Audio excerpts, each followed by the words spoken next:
Hey guys, tonight we begin with the extremely chaotic story of Julius Caesar's assassination, also known as what happens when your co-workers hate you just enough.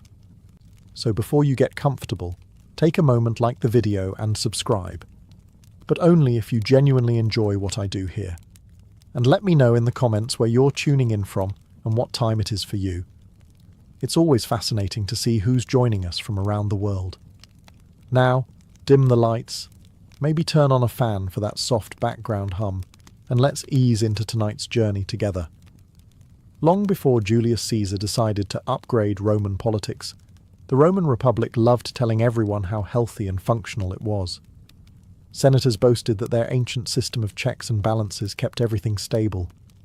In reality, by the 1st century BCE, the Republic was about as stable as a three-legged table on a slanted floor during an earthquake. But sure, stable. Rome had expanded into a massive empire, yet its political system remained the same fragile antique built for a city-state. Imagine running a global corporation using a rulebook designed for a lemonade stand. That was Rome. The Senate kept insisting nothing was wrong while entire provinces caught fire in the background. Corruption everywhere, bribery, a lifestyle, political alliances. They dissolved quicker than a Roman marriage with no dowry involved. Senators switched loyalties so often that even they couldn't keep track of who they were betraying on any given Tuesday. The Republic wasn't dying. It was performing a very dramatic, very unconvincing impression of being alive. Enter Julius Caesar.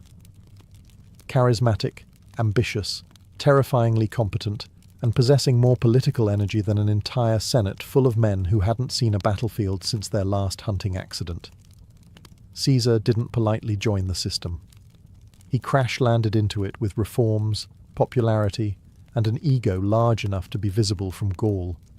To ordinary Romans, he was the hero they didn't know they needed.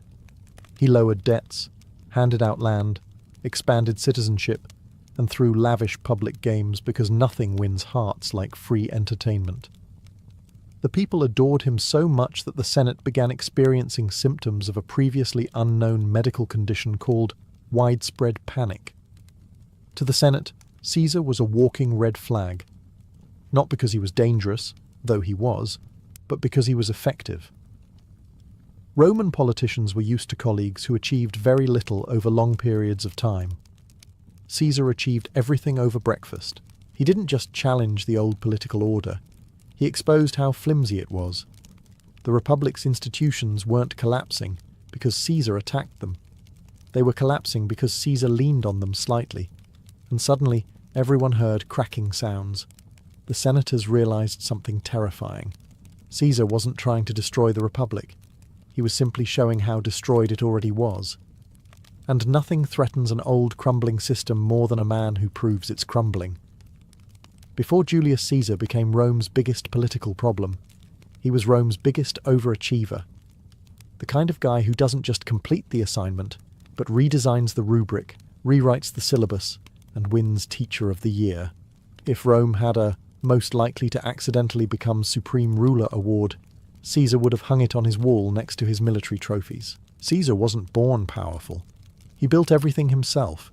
Reputation, wealth, alliances, and enemies. Lots of enemies. He climbed the Roman political ladder so aggressively that the ladder filed a workplace complaint. By the time he reached his mid-career, Caesar had everything senators feared in one person: ambition, intelligence, charisma, military genius, and the ability to make the public love him without even trying. A modern politician would kill for that skill. Senators in Caesar's time literally did. But what truly made Caesar dangerous wasn't just his talent. It was the shocking fact that he delivered results. While most Roman politicians specialized in speeches that said nothing and accomplished even less, Caesar went out, conquered Gaul, wrote a bestseller about it, and sent the Senate updates that basically said, "Still winning, wish you were here." His military campaigns were so wildly successful that Rome ran out of ways to brag about him. Meanwhile, his soldiers adored him because he shared their hardships, won their battles, and didn't make them do PowerPoint presentations. They marched with him not out of duty, but because he was the kind of commander you'd actually follow into a war zone, or at least into a mildly concerning forest. The problem? No man in Roman history had ever become that popular that quickly, and nothing alarms politicians faster than someone the public likes more than them. Caesar's victories gave him massive wealth, unmatched influence, and legions of loyal soldiers, which from the Senate's perspective was basically a checklist for potential future dictator. The Senate wanted generals who remained humble, controllable, and preferably far away. Caesar was none of these things. He was successful, charismatic, and dangerously close to being unstoppable. By the time Caesar finished conquering Gaul, he didn't just return to Rome with treasure and glory. He returned with momentum. Dangerous momentum. The kind of momentum that made senators wake up at night in cold sweats, whispering, "Please, Jupiter, let him retire quietly, or at least move to Spain." But Caesar wasn't retiring. He wasn't slowing down. He was only getting started, and Rome was not ready. By 50 BCE, Julius Caesar had achieved something truly dangerous in Roman politics. He became too successful to ignore and too powerful to control. The Senate tried to contain him the way you might try to contain a tornado with a bedsheet. Caesar had armies, victories, popularity, and ambition, which in Roman political terms is the same as writing, "Please exile or assassinate me" on your forehead. The Senate's solution was simple. Order Caesar to disband his army and return to Rome alone, without the legions that adored him. They essentially said, "Come back unarmed, we promise we won't hurt you." Caesar, being smart, recognized this as the political equivalent of, "Come into the alley, we just want to talk." Meanwhile, Caesar's enemies, Pompey and the Optimates, gathered in Rome sharpening their legal daggers, salivating at the prospect of prosecuting him the moment he stepped foot in the city. Not because he was guilty of anything, well, he was, but so was every senator, but because eliminating Caesar would restore their power. They feared him not for his crimes, but because no one looked good standing next to Caesar. So Caesar stood at the edge of the Rubicon River in 49 BCE, staring across the water like a man contemplating whether to press send on a dangerously honest text message. Roman law was clear.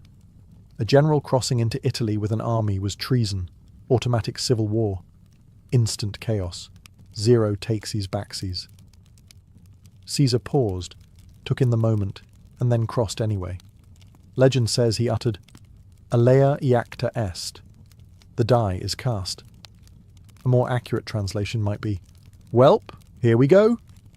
With that single step, Caesar declared open defiance. The Senate panicked. Pompey panicked. Basically, everyone except Caesar panicked. And Caesar didn't panic because he had something Rome feared most: confidence backed by competence. As he marched south, cities surrendered instantly. Many welcomed him. Others hid behind curtains pretending not to be home. Caesar wasn't just crossing a river. He was crossing into political immortality. This moment shattered the illusion that the Republic was in control. Caesar made it clear, if the Senate wanted a fight, he'd give them one, and he would win.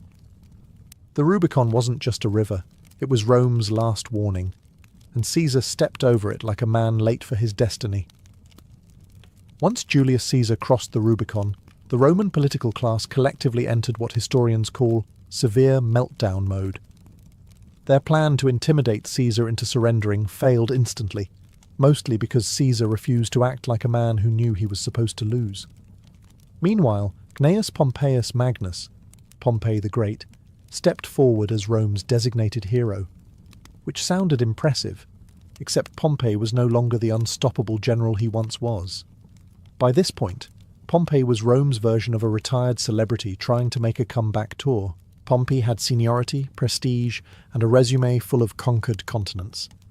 But he lacked one crucial thing: momentum. Caesar had just spent 10 years winning battles in Gaul. Pompey had spent the same 10 years winning Senate arguments and avoiding paperwork. These were not equally transferable skills.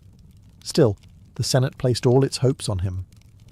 They handed Pompey command of Rome's armies and said, "Fix this." Pompey, realizing he was not emotionally prepared to fight Caesar on short notice, did what any self-respecting military leader would do. He evacuated Rome immediately and told everyone it was part of the strategy. His grand plan? Retreat to Greece, gather reinforcements, and fight Caesar from a safe distance. Ideally a very safe distance. Caesar didn't need to gather reinforcements. His soldiers were already with him, ready to win wars before breakfast. So he marched across Italy like he was strolling through his own backyard, collecting supporters as easily as a medieval influencer. The showdown came at the Battle of Pharsalus in 48 BCE. Pompey had the numbers, the Senate's backing, and theoretically a better position. Caesar had experience, adaptability, and an army that had been winning so consistently, they probably forgot how to lose. It wasn't a battle. It was a live demonstration of what happens when discipline fights indecision. Pompey's forces collapsed. Caesar won decisively. Pompey fled to Egypt, hoping for safety, only to be greeted by a reception committee that interpreted diplomacy as unrequested assassination. The Egyptians killed him, presented his head to Caesar, and expected applause. Caesar did not clap. Pompey's death wasn't a victory. It was the end of an era. The Senate's old guard lost their champion, their stability, and their last illusion of control. With Pompey gone, Caesar stood alone at the top. No rivals, no counterweight, no brakes on the vehicle he was driving straight into Roman history. The Republic hadn't fallen yet, but it had definitely started wobbling. After Pompey's spectacularly unfortunate exit from world history, Julius Caesar returned to Rome as the undisputed champion of, well, everything. And the Senate, realizing they now had all the negotiating power of a wet sponge, tried their best to adapt. Their new political strategy was simple: pretend they were still in charge while giving Caesar every title he asked for. At first, they made him dictator, which was fine. Rome allowed temporary dictators during emergencies. But the emergencies kept mysteriously continuing, mostly because Caesar kept winning wars, fixing problems, and reorganizing the state in ways that made the Senate feel useless. So they made him dictator again, and again. It became a running joke. Oh, another crisis. Better give Caesar absolute power until it's sorted. The Senate was basically auto-renewing his subscription. Then came the final promotion, Dictator Perpetuo, Dictator for life. This was the political equivalent of slapping a "Yes, I am basically king" sticker on Caesar's forehead and telling the Senate to be cool about it. To Caesar, this new title made perfect sense. He needed uninterrupted authority to rebuild a republic that was collapsing faster than a badly constructed Roman roof. He wanted stability, efficiency, and the ability to make decisions without asking permission from 50 men who couldn't agree on lunch. To everyone else? This title was a flashing neon sign reading, "Monarchy Incoming." Romans hated kings with a passion normally reserved for tax collectors and people who cut in line. Their entire national identity was built on not having a king. You could threaten Romans with famine, war, or plague, and they'd hold steady. Whisper "Rex," king, and they'd sprint into the streets screaming. So when Caesar sat on a golden chair, wore special robes, got his own month in the calendar, and had statues of himself placed next to the gods, let's just say perceptions were not great. Some senators saw ambition turning into dominance. Others saw dominance turning into tyranny. All of them saw their personal influence evaporating like cheap wine in the summer. The Senate began imagining a future where Caesar ruled indefinitely. Their power shrank to decorative, and the Republic became a museum exhibit labelled, "Look what we used to have." The idea of Caesar as dictator for life didn't just frighten them. It convinced them that if they didn't act soon, they would become irrelevant relics of a political system Caesar was already reinventing. And nothing terrifies a politician more than irrelevance. If there was one word that could send Romans into a full psychological meltdown, it was king. Romans feared kings the way modern people fear unexpected phone calls, with immediate suspicion and the urge to flee. The entire Roman Republic was built on the proud memory of kicking out their last king centuries earlier. They didn't just dislike monarchy, they treated it like a hereditary curse. So when Julius Caesar began acting a little too regal, senators started sweating through their togas like they were trapped in a sauna, staffed by their political enemies. To be fair, Caesar didn't wake up one morning and declare, "I am your king now, deal with it." He wasn't an idiot, but he did accumulate honours with such enthusiasm that Rome began to look less like a republic and more like a soft-launch monarchy. It began subtly. A special chair here, a fancy robe there, a statue placed among the gods, a month named after him. Classic humble behaviour. The Senate kept handing him honours, because telling Caesar no was increasingly hazardous to one's career longevity. And Caesar, being Caesar, accepted everything. Why not? If people want to hand you symbols of divine authority, declining them feels almost rude. But to everyday Romans, these honours were raising red flags the size of naval sails. Then came the infamous Lupercalia incident. During a lively public festival full of running, shouting, and ritual weirdness, Mark Antony dramatically tried to place a royal crown on Caesar's head. The crowd reacted instantly, not with cheers, but with the ancient Roman equivalent of "absolutely not." Caesar theatrically refused the crown twice, as if auditioning for the role of reluctant monarch who totally isn't enjoying the suspense. But the damage was done. The people didn't trust Antony's performance, and the Senate didn't trust Caesar's refusal. Everyone saw it for what it was, a test balloon to see how Rome felt about crowns. Spoiler: Rome hated crowns. Rumours exploded across the city. Caesar wanted to be king. Caesar planned to make Rome a monarchy. Caesar would soon rule like the old tyrants. It didn't matter whether the rumours were true.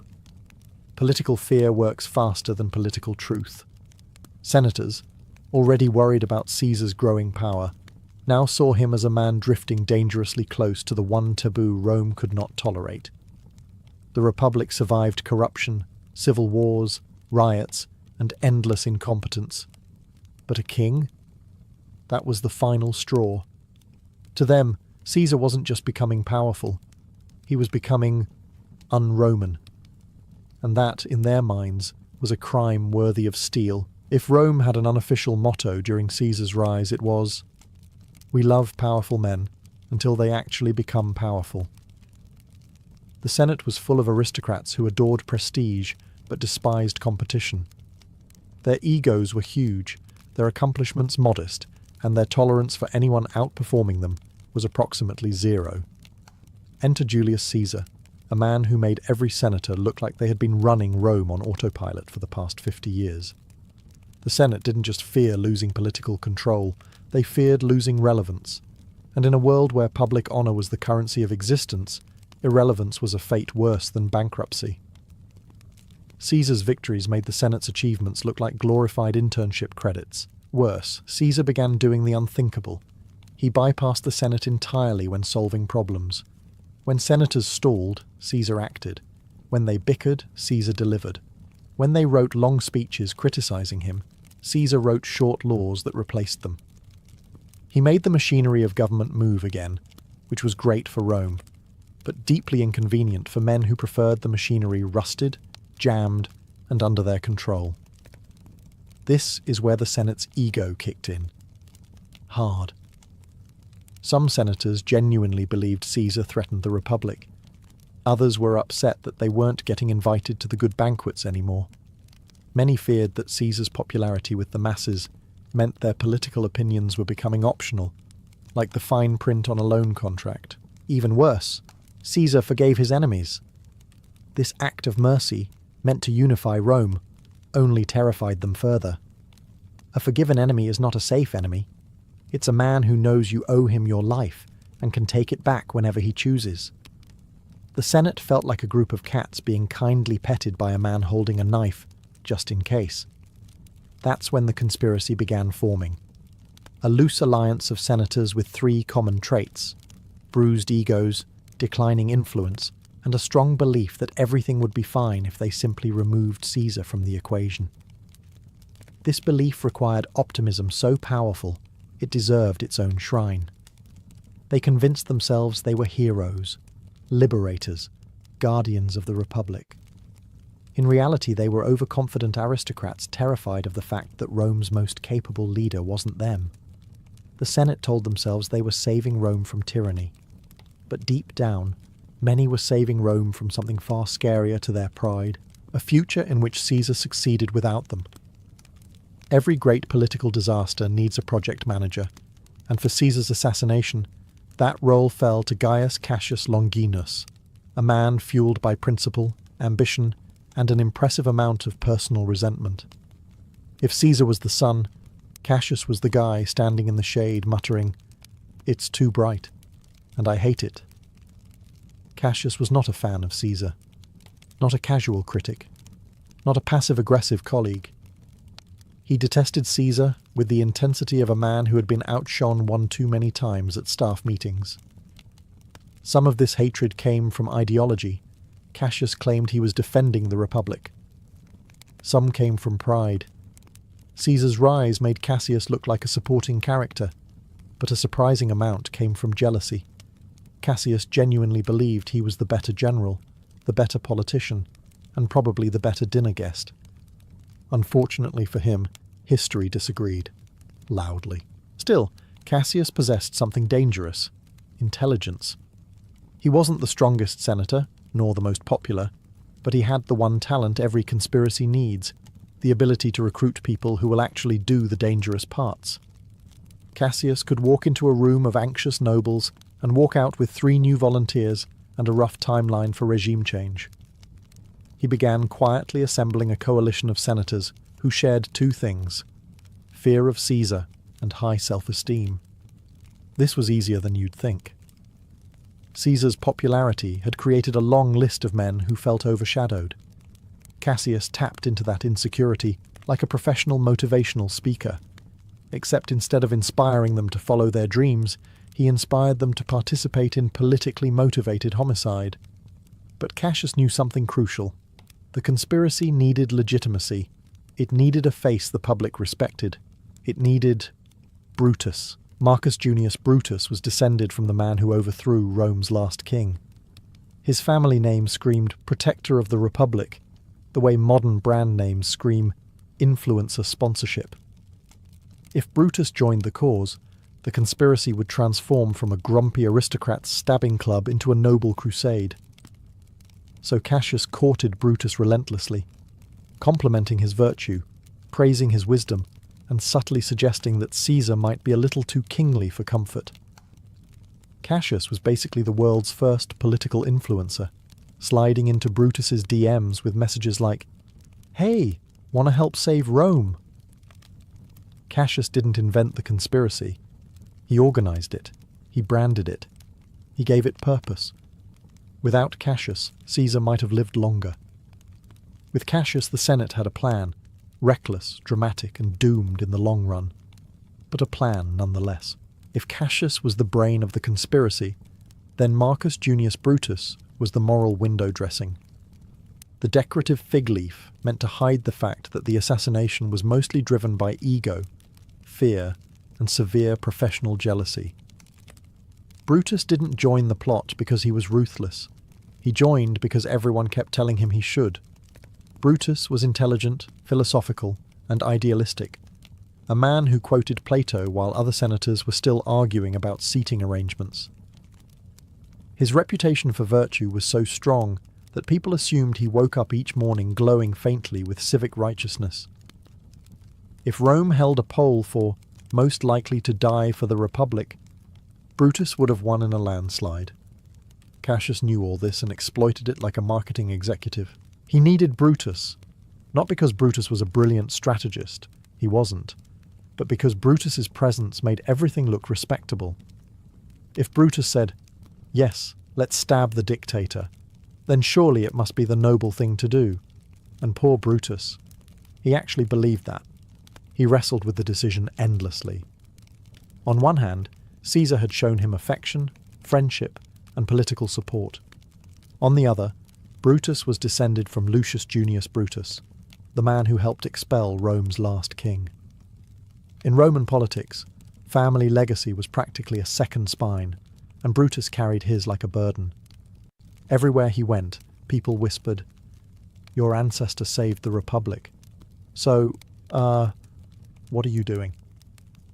Cassius leaned into this pressure with the subtlety of a battering ram. He told Brutus Rome was on the edge of monarchy. He hinted that Caesar viewed him as a son, and then he posed the most dangerous rhetorical question in history. What would your ancestor think of your silence? That did it. Brutus convinced himself that killing Caesar wasn't personal. It was patriotic. He framed it as a philosophical duty, a moral obligation, a civic sacrifice. It sounded noble, until you remembered that Caesar trusted him, loved him, and never saw the betrayal coming. Nobility is a messy business. When Brutus finally joined, the conspiracy transformed overnight. Senators who had hesitated suddenly committed. Others who weren't sure if stabbing their leader was appropriate suddenly decided, if Brutus thinks it's fine, it must be fine. Brutus didn't give the conspiracy strength. He gave it credibility. He gave it theatre. He gave it tragedy. And in doing so, he guaranteed that Caesar's death would echo through history, not as a political assassination, but as the ultimate betrayal. History is full of moments where the universe gently suggests, maybe don't go outside today. The Ides of March was one of those moments. And Julius Caesar? He treated every warning sign like an optional tutorial he didn't feel obligated to complete. Let's start with the omens, and there were many. Strange storms, unnatural animal behaviour, mysterious visions, and prophets muttering ominous lines like, "Beware the Ides of March." When someone hires a professional soothsayer, and the soothsayer literally warns them about a specific date, the reasonable response is to stay home, order takeout, and avoid Senate meetings entirely. But Caesar was not a reasonable man. Then came Calpurnia, Caesar's wife, who had a nightmare so terrifying she practically catapulted him out of bed, telling him not to leave the house. In the dream, she saw their home collapsing, blood running through the streets, and Caesar dying in her arms. A perfectly normal Tuesday in Rome, except this time she felt certain it meant something. She begged him to cancel his appearance at the Senate. She pleaded, she threatened. She used what scholars now call classic wife logic. And for a moment, Caesar listened. He stayed home. He agreed the omens were concerning. He even told his officials he wouldn't be attending the Senate that day. Then Decimus Brutus, one of the conspirators, arrived to ruin everything.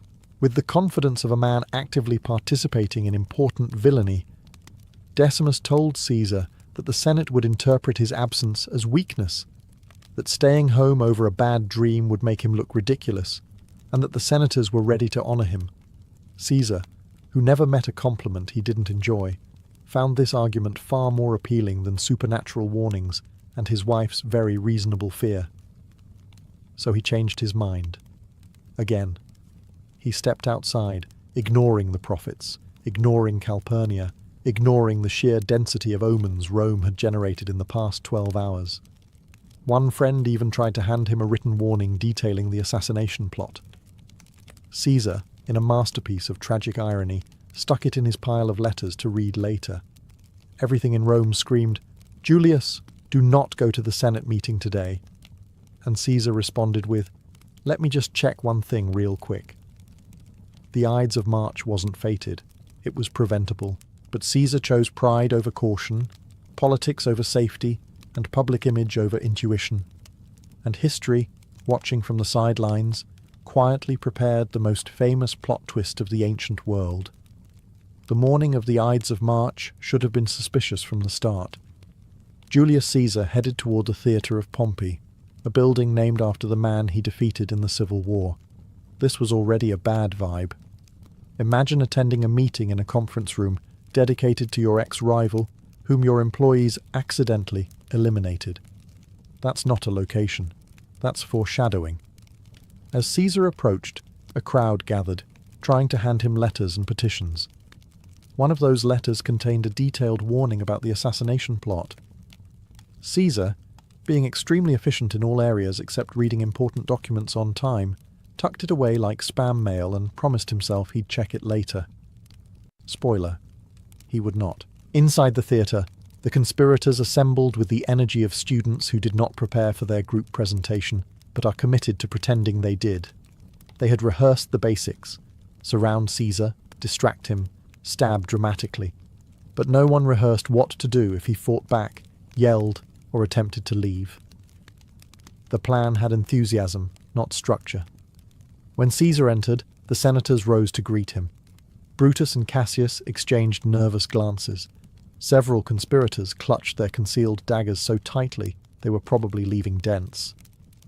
Caesar took his seat, blissfully unaware he was sitting in the ancient equivalent of a poorly planned murder escape room. To initiate the attack, they needed a distraction. Enter Tillius Cimber, a man whose acting skills could be generously described as community theatre level. He handed Caesar a petition and then tugged on his toga. Hard. Caesar snapped at him, annoyed.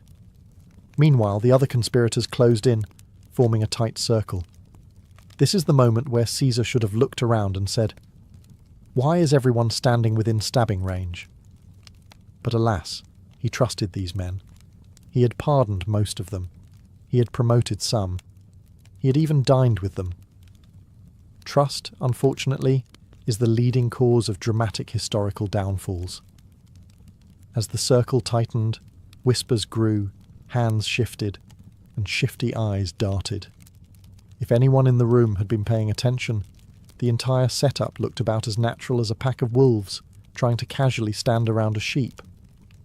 The meeting was no meeting at all. It was an ambush disguised in political ceremony, and Caesar, confident, unprotected, and surrounded, sat in the centre of it like a man about to learn the world's most painful lesson in workplace safety. The plan was simple: surround Caesar, create a distraction, and then deliver the first stab quickly and cleanly. Unfortunately, the conspirators did not account for one crucial variable. Servilius Casca, the man assigned to make the first move, was absolutely terrible at being an assassin. Casca stepped behind Caesar, dagger hidden inside his toga, the weight of history resting on his shoulders. He had one job: stab the most powerful man in Rome. You'd think he'd aim for something important: heart, lungs, anything medically meaningful. Instead, he panicked and stabbed Caesar in the shoulder, the ancient equivalent of poking someone with a fork and shouting, "Aha!" Caesar reacted exactly as anyone would. He whipped around, grabbed Casca's arm, and yelled the Roman version of, "What do you think you're doing?" This was not how assassinations were supposed to go. Casca, now fully aware of how bad he was at murder, screamed for help in the least intimidating way possible. "Brother, help!" This was the signal. The other conspirators lunged into action, daggers out, suddenly committed to the group project in a way they hadn't been during the planning meetings. Chaos erupted instantly. Chairs tipped over, togas tangled. Senators who weren't part of the plot fled the room at a speed that would impress Olympians. Caesar fought back fiercely. Despite being unarmed and surrounded, he was still a battle-hardened general who had personally faced armies, pirates, and an entire senate full of critics. He wasn't going down quietly. He grabbed Casca's dagger, shoved another attacker away, and shouted at them like a disappointed father scolding children for misbehaving. But the conspirators kept coming. Daggers flashed, arms swung. Nobody was aiming well. In fact, most of the wounds Caesar received later were determined to be accidental, inflicted by nervous senators stabbing blindly in a crowded space. It was less coordinated assassination and more chaotic group panic with sharp objects. The attack quickly turned into a frenzy. Caesar stood, stumbled, tried to escape. He saw familiar faces among his attackers. Men he had pardoned, men he had trusted, men he had elevated. Each new blow deepened both his wounds and his disbelief. And all because Casca couldn't aim. The assassination was supposed to be decisive, elegant, symbolic. Instead, it looked like a mob attacking a celebrity at a poorly supervised fan meet and greet. But the real emotional devastation was still moments away, waiting in the form of one man Caesar never expected to see among the conspirators. In the middle of the chaotic dagger-swinging disaster that Casca had proudly launched, Julius Caesar was still fighting for his life. dodging blows, grabbing wrists, shouting at senators who had never been this energetic in any Senate debate. But then, through the blur of motion, he saw a familiar face step forward. Marcus Junius Brutus. The sight of Brutus among the attackers hit Caesar harder than any stab wound. Up until that moment, this wasn't personal. Chaotic, treacherous, wildly unprofessional. Yes, but not personal. Brutus was someone Caesar deeply trusted, possibly loved, and certainly protected. He had forgiven him after Pompey's war. He had promoted him. He had treated him like a son, whether biologically or symbolically. So when Brutus raised his dagger, something inside Caesar broke before his body did. The ancient sources disagree on Caesar's last words. Some say he spoke in Greek, some say Latin, others say he said nothing at all. But the iconic line, "Et tu, brute," survives because it captures the emotional truth better than any historian could. Not "how dare you," not "traitor," not "security really failed today." But "you too," a simple, devastating recognition that the betrayal was total. Dry humour aside, it was the ancient Roman equivalent of discovering your best friend joined a group chat created specifically to complain about you. Once Caesar saw Brutus among the conspirators, the fight drained from him. He stopped resisting. He pulled his toga over his head, part dignity, part shield, part "I'm done with this meeting."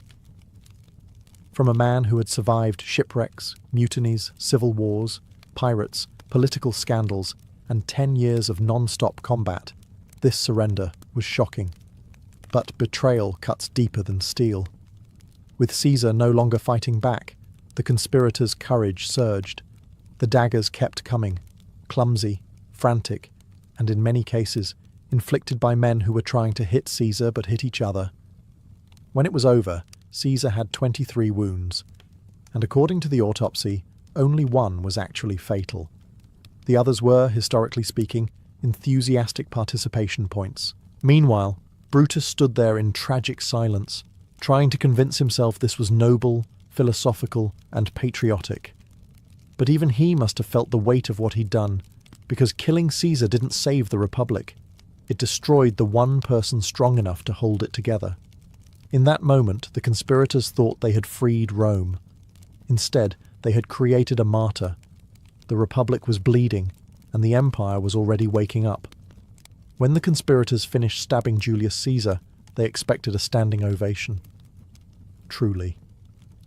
They imagined themselves marching out of the Senate chamber like heroes in a patriotic stage play, welcomed by cheering crowds, showered with gratitude, and maybe even offered complimentary triumph parades. After all, they believed they had just saved the Roman Republic from tyranny. Reality, unfortunately, did not match their expectations. The moment the deed was done, the conspirators burst out of the Senate building shouting, "Liberty! Freedom!" as if Rome had been waiting all morning for their dramatic entrance. But instead of applause, they were met with silence, confusion, awkward staring, the kind of energy you get when someone tries to start a party and discovers no one else brought snacks. The Roman public did not trust these men. They knew Caesar. They liked Caesar. He gave them debt relief, food, games, stability, and perhaps most importantly, results. Most senators, meanwhile, gave long speeches and raised taxes, so when the conspirators proudly announced they had saved Rome, the people responded with the ancient Roman equivalent of, "Did we ask you to do that?" Panic spread quickly. Shops closed. Doors shut. People ran indoors. Rome wasn't celebrating. Rome was bracing for civil war because historically, assassinating powerful men tends to have consequences. The conspirators suddenly realized they had a marketing problem. They had no plan for what came next. They hadn't even agreed on who would lead after Caesar's death. Their big strategy was essentially, kill Caesar. Republic magically restored. Step 2 really needed more work. Then came the funeral, the moment that demolished any remaining hope they had. Mark Antony, a master of dramatic timing and emotional manipulation, delivered a eulogy so powerful it could have sold tickets. He showed Caesar's blood-soaked toga to the crowd, pointed at the stab holes, and insisted he wasn't angry, just disappointed. Rome erupted into grief, then fury. The mob turned on the conspirators. Houses were burned.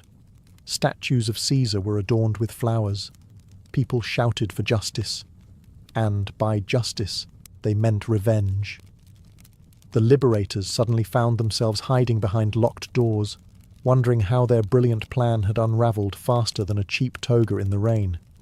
In killing Caesar, they didn't save the Republic. They destabilized it completely. They lit the fuse of civil war. Rome didn't gain freedom. It lost its last chance at peaceful reform. And the men who claimed to preserve the Republic had just ensured its destruction. By the time the conspirators realized their Save the Republic plan had the structural integrity of a wet papyrus scroll, it was too late. Julius Caesar was dead, Rome was furious, and the political vacuum he left behind was large enough to swallow the entire Senate whole. The conspirators had assumed that once Caesar was gone, the Republic would magically return to its golden age. Instead, Rome behaved exactly like a state that had just watched its most competent leader get stabbed 23 times by men who couldn't plan an escape route. Into this chaos stepped a quiet, calculating 19-year-old, Gaius Octavius, better known as Octavian, Caesar's adopted son and heir. The conspirators barely noticed him at first. They thought he was a polite teenager with delicate health and no real power. Cute, adorable, harmless. This was a mistake. Octavian possessed all of Caesar's intelligence with none of his mercy. While the conspirators were still arguing over who should speak at public meetings, Octavian was quietly building alliances, winning supporters, and taking control of Caesar's armies. He didn't shout for liberty or try to rally mobs. He simply rolled up his sleeves and began doing politics the same way Caesar did war, efficiently and with terrifying precision. Then there was Mark Antony, Caesar's loyal friend and veteran general. Antony wanted to avenge Caesar, seize power, and possibly drink his way through half the Mediterranean in the process. Eventually, Antony and Octavian realized they hated the conspirators more than they hated each other, so they formed an alliance known as the Second Triumvirate, essentially a legally sanctioned revenge club with state funding. Their first order of business? Hunt down every last conspirator. Brutus and Cassius fled east, gathered armies, and prepared for a grand ideological showdown. Instead, they were crushed at the Battle of Philippi, a defeat so total that both chose suicide over capture. The dream of a restored republic died with them. Rome no longer had liberators. It had losers. With their enemies gone, Antony and Octavian inevitably turned on each other, because apparently Rome was allergic to peace. Their rivalry culminated in another civil war, which Octavian won decisively. Antony and Cleopatra fell, and Octavian returned to Rome as the unchallenged ruler of the Mediterranean. In 27 BCE, he renamed himself Augustus and became the first Roman emperor. The Republic was gone, the empire was born, and all because a group of ambitious senators thought 23 stab wounds would fix everything. Spoiler, it did not. The first breath you take in Tudor London is not a gentle welcome. It hits you like a wall, thick, living, impossible to ignore. The air is a stew of brewing beer, tallow smoke, horse manure, frying eels, human sweat, rotting river mud, and whatever leaked from chamber pots the night before. People who grew up here hardly noticed it. Outsiders gagged, crossed themselves, or blamed the devil. But this was London's signature scent, the price of being the busiest, loudest, fastest-growing city in the kingdom. The sun rises slowly over the crooked timber houses, their upper floors leaning inward like gossiping old women. A milkmaid treads carefully around puddles of who knows what. A baker, already sweating, pulls open his shutters while yelling at a boy chasing a chicken down the lane. Across the street, a woman empties her night bucket straight into the gutter with the usual warning cry. though she barely bothers to shout it. Everyone already knows to keep their heads down. And yet, despite the filth, the city pulses with life. Street hawkers are among the first to wake. They call out their wares with practiced rhythm. Hot pies, fresh pies, oysters, 6 for a penny? Old clothes, bring out your old rags. Their voices overlap, creating a kind of chaotic music that defines London mornings. Carts rumble across cobblestones, hauled by horses that look as tired as their owners. Apprentices sprint through alleys delivering messages or bread or bolts of cloth, dodging dogs, drunks, and the occasional runaway pig. Every alley is a competition of speed and noise, as if the entire city is racing to be heard first. Rising smoke mixes with the river fog, giving everything a soft blur that hides the city's rough edges, at least until the day fully brightens. Then the truth appears. Peeling paint, muddy streets, patched roofs, and signs swinging noisily in the wind. It is not beautiful, not in the gentle way countryside villages are, but it is alive, endlessly alive. This first breath of Tudor London tells you the real story. Here, survival and opportunity walk side by side. The streets may stink, the alleys may narrow, and the noise may rattle your bones, but the city is awake, and whether you are ready or not, it demands that you wake with it. If you follow the smell, strong enough to guide even the blind, you eventually reach the realm of the fishmongers. Their stalls cluster near the Thames, and along streets close to Billingsgate, where the river's tide brings both opportunity and chaos. Here, the fish trade rules everything. The noise, the labour, the mood, even the rhythm of the day.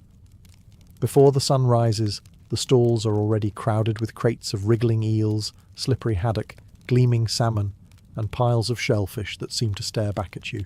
The fishmongers themselves are a breed apart. Their hands are permanently scented with salt water and guts, their aprons stiff with scales, their voices loud enough to drown out church bells. They shout prices aggressively, mock rivals mercilessly, and argue with customers as if every penny is a matter of life or death. But beneath the bluster lies a genuine skill. These men and women can gut a fish in seconds, identify the freshest catch by touch alone, and judge a customer's budget before a single word is spoken. Apprentices run beside them like frantic shadows, carrying baskets heavy enough to bend their backs. A single misstep, a dropped sturgeon, a cracked container of oysters, and they are met with curses, slaps, or public humiliation. Yet many rise through the ranks, because fish is one of the city's strongest currencies. Taverns rely on it, inns depend on it. Even poor households stretch a few pennies to buy salted herring, the unofficial food of the working class. Around the stalls the ground is forever wet. Scales cling to shoes, guts flow into trenches. Gulls swarm overhead like opportunistic thieves, ready to dive at the first unattended scrap. Cats dart between barrels, their patience rewarded by careless children or exhausted workers. The noise is relentless. Sloshing water, blades clinking, traders arguing, buyers haggling. But it is not merely commerce, it is spectacle. People drift here just to watch the chaos. Housewives seeking gossip linger longer than necessary. Travellers study the stalls as if observing a strange ritual. Even nobles, disguised beneath plain cloaks, occasionally come to witness the wild theatre of London's fish trade. By mid-morning, the last of the fresh catch is sold, the remainder salted or smoked for tomorrow. The fishmongers rest their voices, apprentices scrub the stones, and the river breeze returns, carrying with it the scent of the next tide, and the promise that tomorrow's battle will begin before dawn once again. Even on days when the sun shines warmly over London, there is always a shadow that lingers in the narrow lanes, the memory and constant threat of plague. It never truly disappears. Sometimes it sleeps. Other times it wakes with a fury. And when rumours begin to spread, when a neighbour coughs strangely, when a child collapses suddenly, people start watching the streets for a figure they dread more than thieves or tax collectors. The plague doctor. He appears like a grim omen, wrapped in waxed leather, face hidden behind a beaked mask stuffed with herbs, vinegar-soaked sponges, and superstition. The mask's long snout makes him look like a creature from a nightmare, yet in Tudor London he is both feared and necessary. Children hide behind doorways. Housewives cross themselves. Shopkeepers slam shutters closed to keep death outside. The plague doctor moves slowly, deliberately, navigating alleys barely wide enough for him to pass. His wooden cane taps the stones, not just to steady him, but to poke the sick from a distance. Every sound he makes, footsteps, cane taps, rustling robes, carries a warning.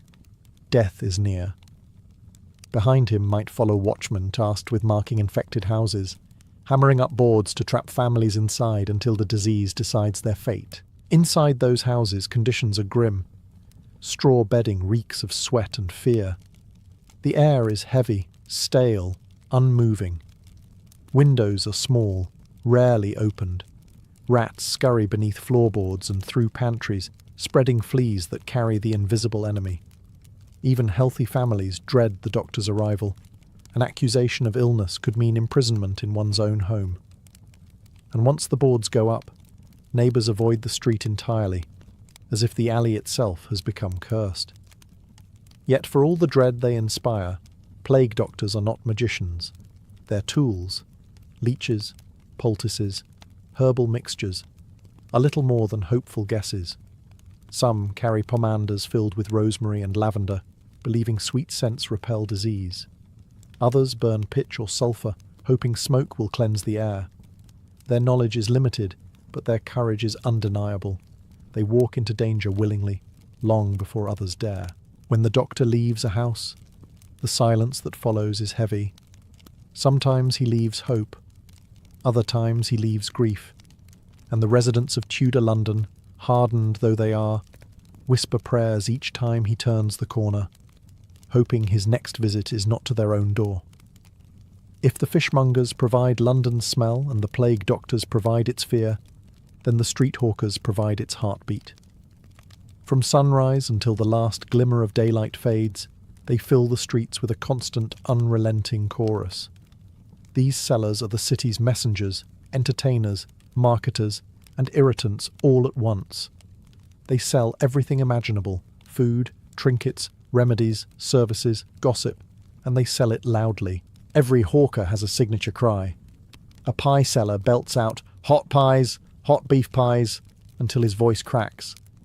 A seller of pins and needles chants in a half-singing rhythm. A woman selling lavender sprigs walks slowly, offering a moment of peace to anyone overwhelmed by the city's stench. Children selling matches or apples shout over one another, as if volume alone might conjure coins from passing pockets. The effect is a non-stop soundscape, equal parts commerce and chaos. These hawkers move like fish through London's crowded alleys. They must. Street space is a battlefield. Carriages rattle by without slowing. Butchers dump bloodied water into the gutter. Housewives jostle for room. Apprentices sprint past carrying deliveries. A street hawker learns early that hesitation means losing both space and sales. Swift feet and loud lungs are essential survival tools. Many hawkers are women, widows, single mothers, or wives, supplementing their household income. They know which customers are soft-hearted, which are stingy, and which will bargain until the heavens collapse. Others are children, too young for apprenticeships, yet old enough to contribute to family survival. Some are orphans who rely entirely on luck and persistence. In a city with no safety net, selling a basket of goods can mean the difference between eating dinner and going to sleep hungry. But hawkers offer more than products. They offer news. Gossip spreads through their ranks faster than plague through a rat nest. They know which noble lost money gambling, which merchant is about to wed, which tavern watered its ale, and which neighbour's daughter is secretly meeting a tailor's assistant behind the stables. If London has a secret, a hawker heard it first and shouted it second. Crowded markets like Cheapside and Smithfield become theatres where hawkers battle for attention. A skilled seller can make a crowd laugh, cheer, or gasp. A clumsy one is ignored instantly, swallowed by the city's noise. Through them, London breathes. Through them, London talks. And in their cries, shrill, stubborn, and alive, you hear the true pulse of Tudor daily life. If the streets were loud, the taverns were louder. They were the beating social centres of Tudor London, where every class, except the nobility, who pretended not to, eventually found its way. Step inside one of these smoky, crooked-beamed alehouses, and you'd immediately understand why the city could never be accused of being dull.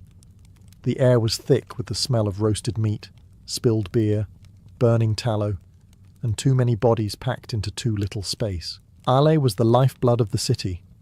Water was unreliable, often contaminated by sewage or industrial waste, so even children drank weak ale as casually as modern people drink water. Taverns brewed their own, each with a unique flavour ranging from pleasantly earthy to nearly undrinkable. Patrons argued passionately about which establishment served the cleanest ale, though the bar for cleanliness was laughably low. Inside, conversations overlapped like waves. Carters grumbled about taxes. Sailors bragged about storms survived. Housewives compared prices of fish and wool. Actors from the playhouses recited lines loudly in hopes of earning free drinks. Apprentices, forbidden by guild masters to spend their wages on idleness, snuck in anyway, hoping not to be recognised. And in the darkest corners, deals were struck. Some honest, some criminal, some merely questionable. Gambling was everywhere. Dice clattered against wooden tables. Cards slapped down with exaggerated confidence. Men lost weeks' wages in minutes, won them back in hours, and lost them again before dawn. Arguments could turn violent quickly. A thrown tankard or a drawn dagger was not uncommon. Tavern keepers kept thick staffs behind the bar, not just for show but out of daily necessity. Music was another constant. A wandering lute player might trade a ballad for supper. Groups of drunk patrons sang traditional songs so loudly the windows shivered. Even more refined establishments near the Strand employed musicians who tried, usually in vain, to be heard above the rabble. But alehouses were more than entertainment. They were job exchanges, courtrooms without law, rumour mills, marriage markets, political forums, and emotional refuges. A man could mourn, celebrate, rage, confess, or forget, all within the same evening. Women, too, participated more than records admit. Widows owned many taverns, and female brewers were among the most respected tradespeople in London. In these rooms, London revealed itself honestly, noisy, unfiltered, ambitious, and endlessly thirsty. While hawkers filled the streets with noise and taverns filled them with stories, the craftsmen of Tudor London filled them with purpose. Every alley, every courtyard, every market lane echoed with the clatter of tools and the steady rhythm of skilled hands shaping the city's daily life. Carpenters, coopers, blacksmiths, weavers, glovers, and dozens more trades formed the backbone of London's economy, each protected and tightly controlled by powerful guilds. A craftsman's day began early, often before the church bells tolled. Apprentices swept floors thick with sawdust, coal dust, or scraps of leather. Masters inspected tools sharpened the night before. Journeymen, hoping one day to earn the title of master, prepared materials under watchful eyes. Guild rules dictated everything. How long an apprenticeship lasted, what designs were acceptable, what prices could be charged, and who was allowed to sell where. Breaking these rules meant fines, confiscated goods, or in extreme cases, banishment from the trade entirely. Walk past a blacksmith's forge, and you'd hear the hammer's ringing echo long before you saw the glowing iron. Sparks burst like fireflies each time the hammer fell, lighting up the smith's soot-darkened face. Carpenters worked in open sheds, shaping beams for houses that leaned dangerously over the street. Weavers sat hunched over looms, their rhythmic shuttle movement sounding like the heartbeat of London's textile trade. A cooper might be assembling a barrel, his workshop thick with the smell of oak and burning pitch. Craft streets were neighbourhoods unto themselves. Shoe Lane for cobblers, Pudding Lane for bakers, Ironmonger Lane for sellers of metalware. Milk Street, Bread Street, and Fish Street Hill were named quite literally. London did not waste imagination on practical matters. These areas buzzed with constant activity, a choreography of labour performed by thousands who rarely left the boundaries of their trade. But the guild system was more than bureaucracy. It was community. Members supported one another through illness, funerals, apprenticeships and celebrations. Feast days brought out banners, parades, and enough food to embarrass a noble household. Masters took pride in their craft, stamping their marks onto goods with as much pride as an artist signing a painting. For all its noise and strict regulation, the world of Tudor craftsmen revealed something essential. London survived not just on trade and gossip, but on countless hands working tirelessly in workshops that rarely fell silent. Here, skill was currency and identity. If the craftsman gave London structure, the street performers gave it soul. Walk through Cheapside or across London Bridge on a busy morning, and you'd encounter a kind of open-air theatre, one that required no ticket, obeyed no script, and relied entirely on the crowd's mood.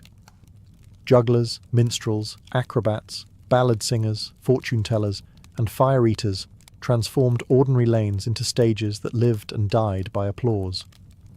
A lute player might stand on a corner singing a ballad about a doomed lover or an executed criminal, stories Londoners devoured like gossip.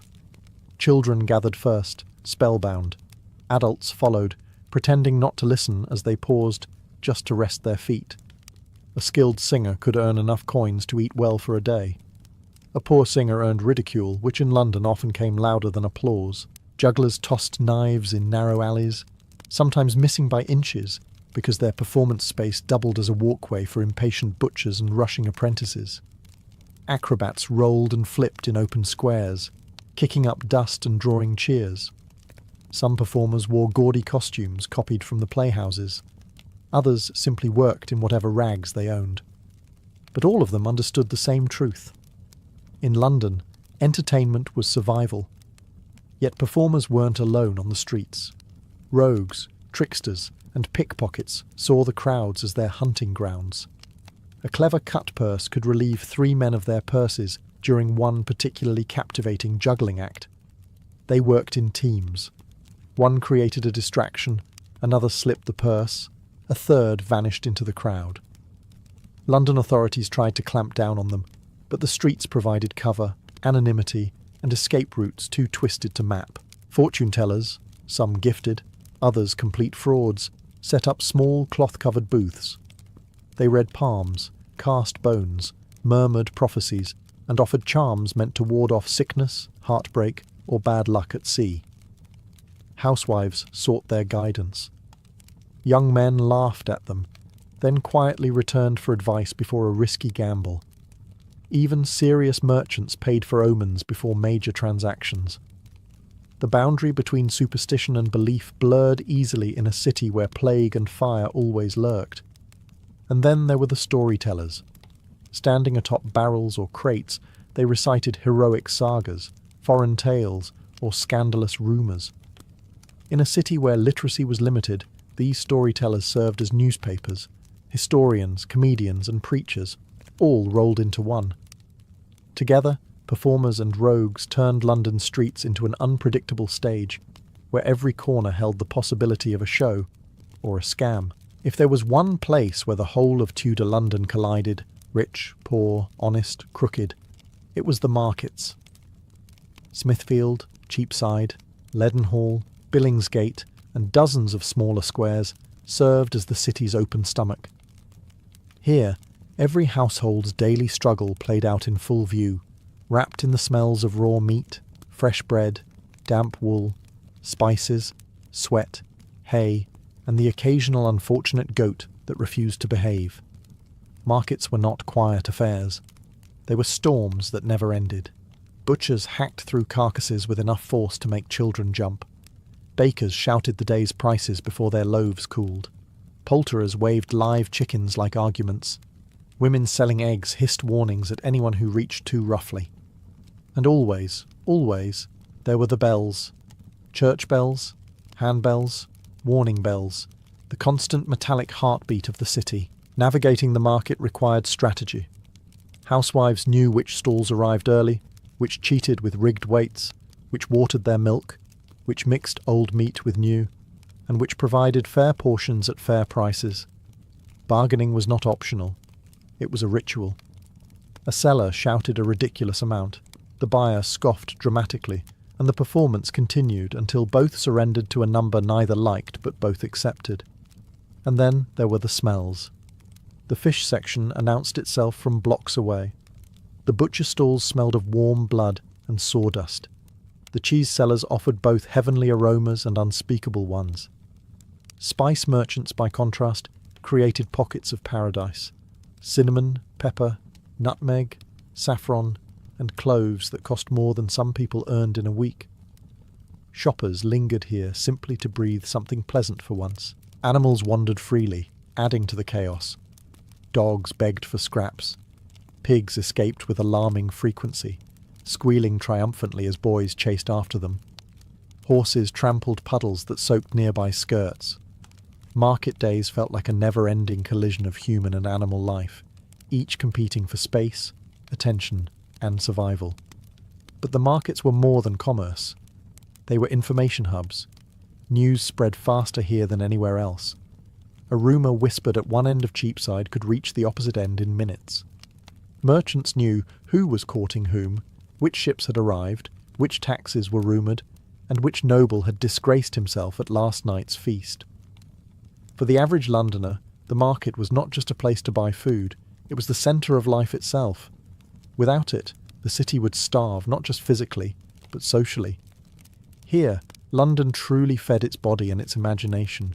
When night finally draped itself over Tudor London, the city did not fall silent. It only changed shape. The shouts of hawkers faded, the hammering of craftsmen ceased, and the jangle of market bells went quiet.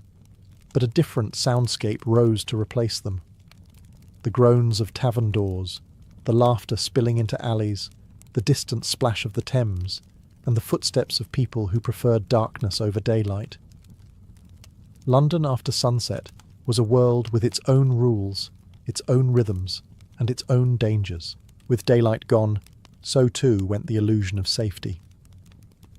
The narrow streets, crooked, uneven, poorly lit by smoky lanterns, became hunting grounds for thieves, drunkards, cut-purses, night watchmen, and people who did not want their names known. Apprentices stumbled home from taverns, singing loudly until their courage evaporated in a dark alley. Women returning from late washing or water fetching clutched their baskets tightly. Even seasoned merchants quickened their steps, knowing no amount of wealth could protect them from a well-hidden footpad. The night watch patrolled in pairs, carrying lanterns and long staffs, shouting warnings as they passed. "Keep your fires low!" No wandering. No fighting. Their authority was uneven at best.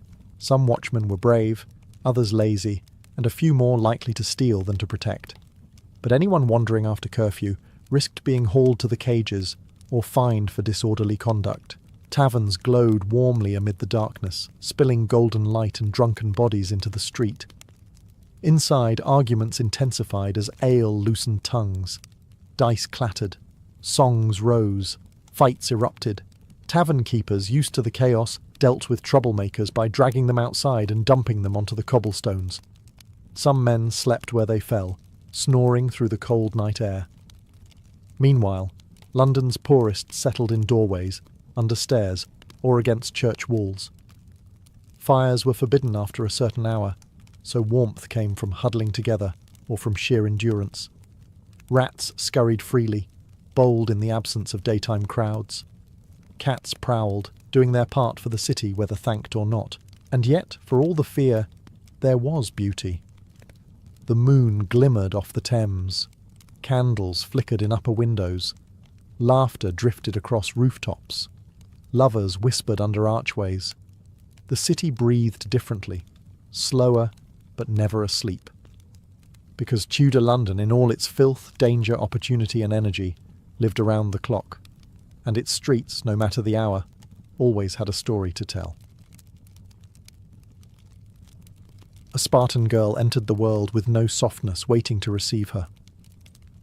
In most of Greece, newborn daughters were swaddled, sheltered, and taught early that their place was indoors, unseen and unheard. But in Sparta, the very moment a girl took her first breath, the city claimed her. She belonged not merely to her family, but to the state itself, a living investment in Sparta's future power. Her mother, herself hardened by the same expectations, did not whisper lullabies or promise a gentle childhood. Instead, she accepted a truth that every Spartan woman knew deep in her bones. Only the strong were worthy of surviving here. A daughter had to grow into a mother whose body could withstand childbirth, whose spirit could endure loss, and whose courage could match that of any man who marched to war. Strength was not optional, it was a civic duty. From the beginning, her upbringing reflected this duty. Spartan nurses, famed across Greece for their toughness, shaped infants with a discipline that outsiders considered brutal. Babies were bathed in cold water to harden their bodies. They were given simple foods to train their stomachs for scarcity.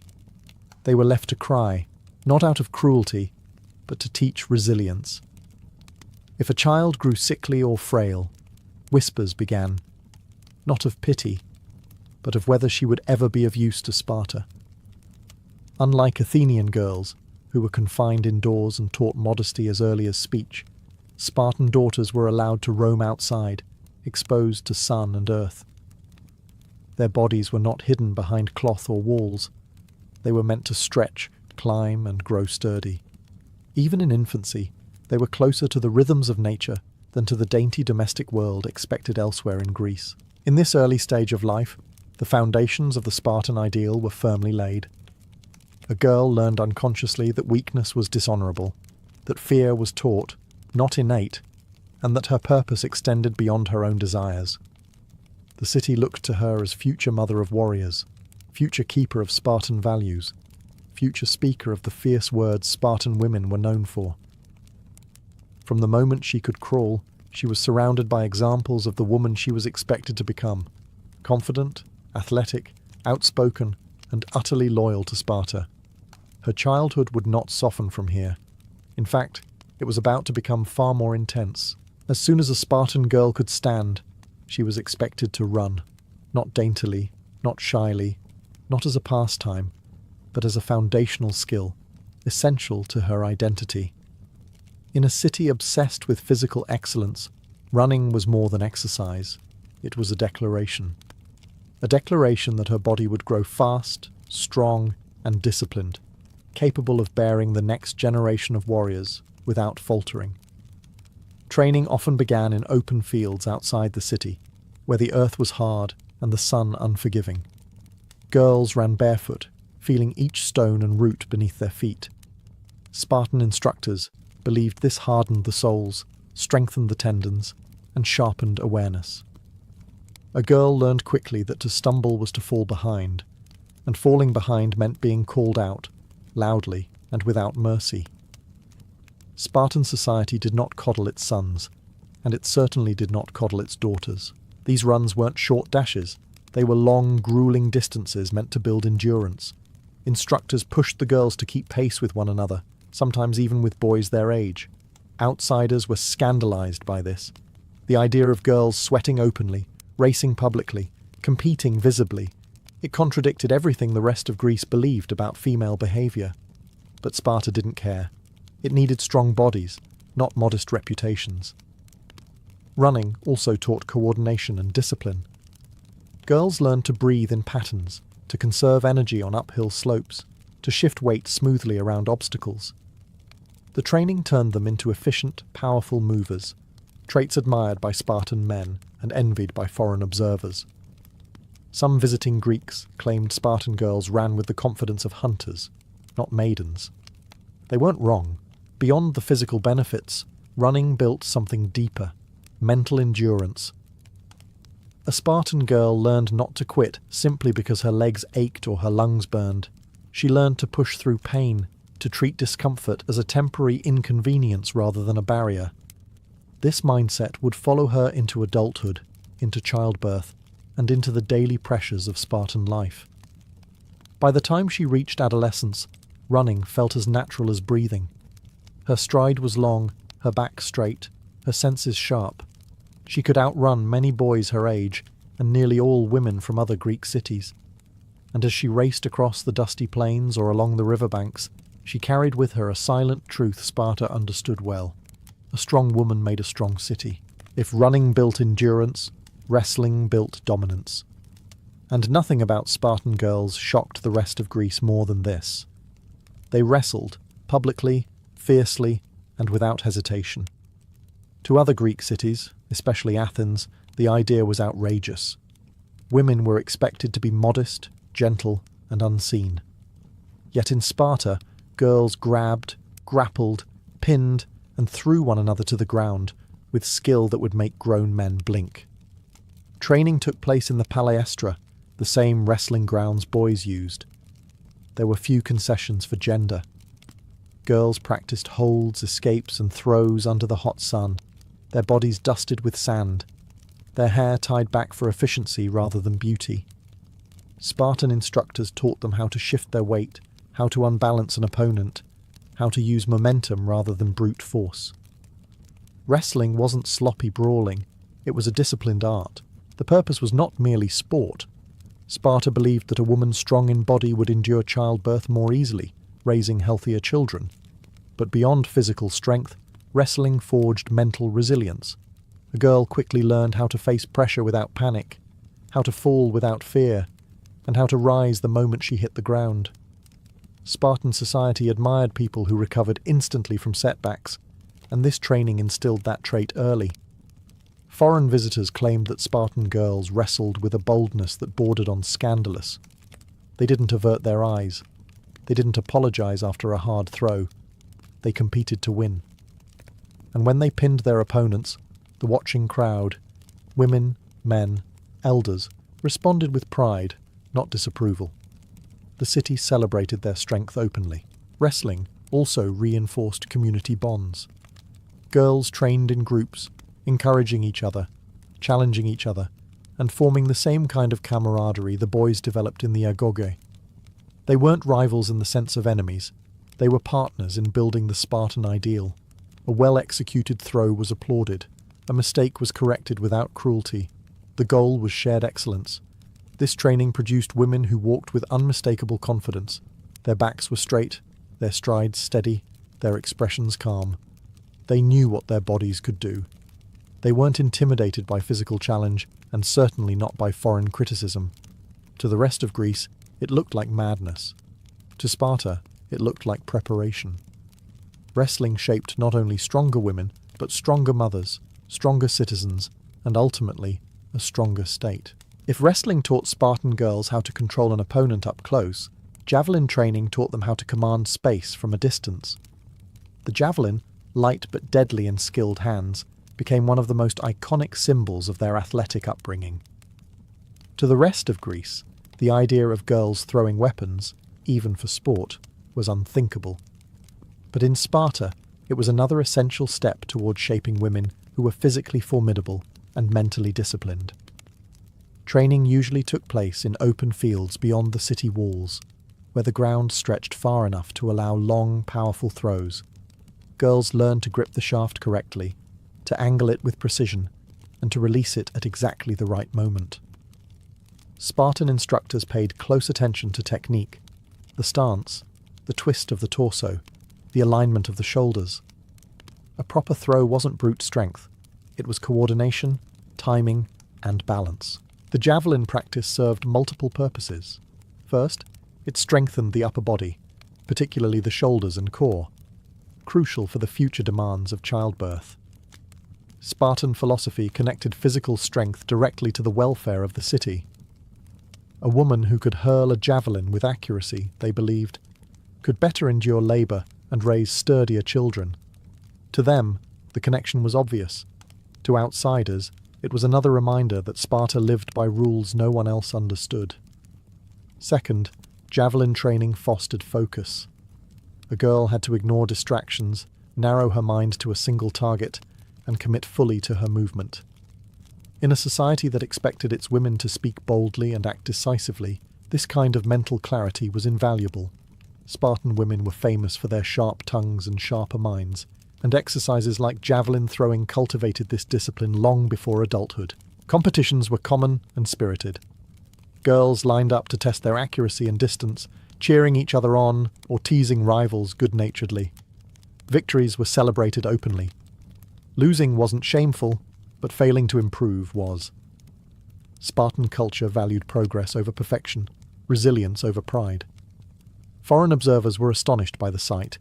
Young women standing in the sunlight, muscles tensed, faces determined, launching javelins farther than some men could manage.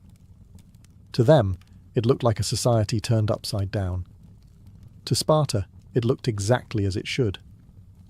By mastering the javelin, a Spartan girl learned more than a skill. She internalized Sparta's belief that strength, precision, and courage belonged to women just as much as to men.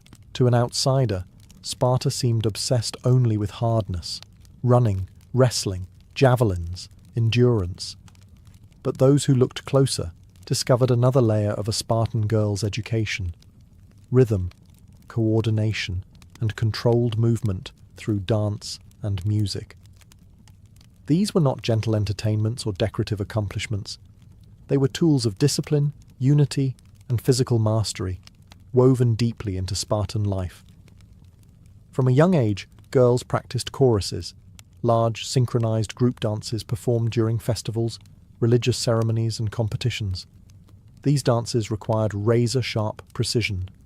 Movements had to be timed perfectly, voices had to blend harmoniously, and every participant needed the stamina to perform under the blazing sun in front of the entire city. Spartan dances were athletic, filled with leaps, turns, and powerful gestures that demanded strength rather than fragility. The purpose was twofold. First, the physicality of dance strengthened the legs, core, and posture. A Spartan girl learned to hold herself with a confidence that would terrify an Athenian matron. Grace and strength were not opposites here. They were inseparable. Every kick, every sweep of the arm, every coordinated step carved discipline into muscle and bone. Second, dance fostered unity. Spartan society valued collective excellence over individual ego. In the chorus, no girl could stand out at the expense of the group. Everyone had to listen, adjust, synchronize, and contribute equally. This training prepared them for adult life, where loyalty to the city and coordination within the community mattered more than personal comfort. Music was equally essential. Girls learned to keep rhythm with pipes and lyres, their voices rising together in songs that honored gods, heroes, and Sparta's military legacy. These songs were not soft lullabies. They were powerful, often martial, meant to inspire courage and pride. At public festivals like the Gymnopedia, girls performed before crowds that included elders, warriors, and visiting foreigners. Their voices carried across the gathering, steady and fearless. To other Greeks, the sight was bewildering. Young women singing boldly, dancing energetically, moving with athletic grace. Athenian girls were supposed to be quiet, hidden, modest. But Spartan girls were expected to be visible, living symbols of the city's strength. Through dance and music, they learned control, unity, rhythm, and presence. These performances weren't distractions from training. They were training, refining the poise, stamina, and unshakable confidence that defined a Spartan woman. Physical training shaped a Spartan girl's body, but education sharpened her mind. Unlike the rest of Greece, where girls were rarely taught to read, and were encouraged to speak softly, if at all, Sparta expected its daughters to be articulate, intelligent, and bold. A Spartan woman's words were as legendary as her strength, and many men from other cities admitted privately that they feared a Spartan tongue even more than a Spartan spear. Girls were taught reading, writing, poetry, and even elements of philosophy. Their education wasn't ornamental, it was practical. They needed to understand laws, property rights, inheritance, and the responsibilities of managing estates while men were away at war. Athenian women were confined to the home. Spartan women often ran entire households, and sometimes entire fortunes. Ignorance was unacceptable. Spartan instructors encouraged open debate. A girl learned to defend her ideas, question assumptions, and speak directly without hesitation. If she mumbled or softened her voice, she was told to repeat herself louder. Confidence wasn't optional, it was trained. Elders believed that a sharp mind produced sharp decisions, which led to better children and a stronger city. This education created a cultural phenomenon the rest of Greece found shocking: outspoken women. Spartan women were known for their biting wit and fearless comments. When foreign men criticized their lack of modesty, Spartan women replied with lines that still echo in ancient texts. One famously told an Athenian woman bragging about modesty, "We are the only women who give birth to real men." These weren't idle insults, they were expressions of deeply rooted national pride. Storytelling and poetry were also important. Girls memorized heroic tales, not as dreamy entertainment, but as moral lessons. Courage, loyalty, discipline. These were virtues reinforced in every verse. Songs and recitations taught rhythm, memory, and emotional control, all valuable skills in public gatherings and rituals. Education also prepared girls for leadership roles within their families and communities. Spartan women could inherit property, manage land, and oversee helot labour.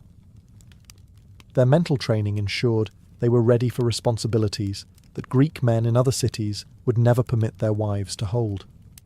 The result was a generation of women who walked, spoke, and thought with unwavering self-assurance. Outsiders claimed Spartan girls were too bold, too confident, too free. But Sparta believed the opposite. A strong city required strong minds, just as much as strong bodies. If there was any part of Spartan life that truly scandalized the rest of Greece, it was this.